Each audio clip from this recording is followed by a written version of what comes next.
All right, folks, we've got a big episode for you today. Lots of topics to discuss, lots of accusations to sweep under the rug, but we're going to get through this. As you may have already heard, my wife, who was never really worthy of my love, has decided to file for divorce and break everything that is sacred about the bond between a woman and her incredibly masculine husband. I would like to start off by letting my fans know that I still believe divorce is wrong. I always have. I'm a person who believes in commitment. I've always been committed. I'm committed to smoking cigars. I'm committed to drinking Black Rifle coffee. And most of all, I'm committed to my wife. At least I would be if it weren't for the state of Texas. If it were up to me, there would have never been a divorce. My lovely wife would be chained up in our very comfortable basement right now. I might even let her come upstairs and play with the kids on the weekends from time to time.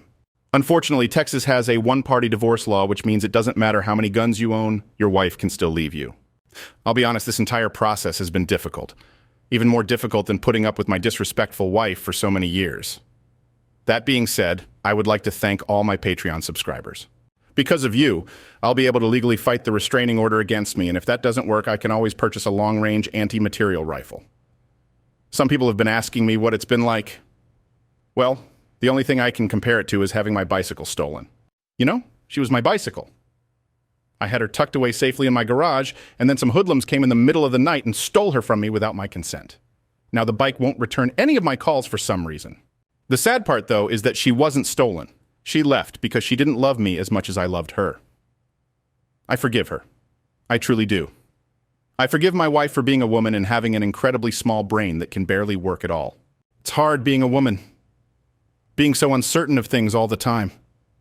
I feel for her. I can only imagine what it must be like to be such a pathetic feminine creature.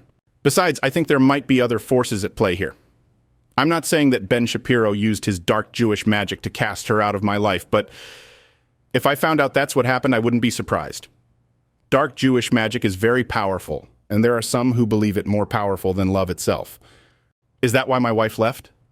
My lawyers won't let me answer those questions, but I think they know. Anyway, all I really want is my privacy during these trying times. I also ask that people watch every single video I upload, buy my merchandise, and subscribe to my Patreon if you aren't already. But also give me privacy, just not too much privacy. Also, just putting this out there. If any hot conservative babes are listening to this, I'm single and ready to mingle. Feel free to reach out if you're capable of understanding discipline and respect. DM me if you want to get louder with Crowder. Crowder out.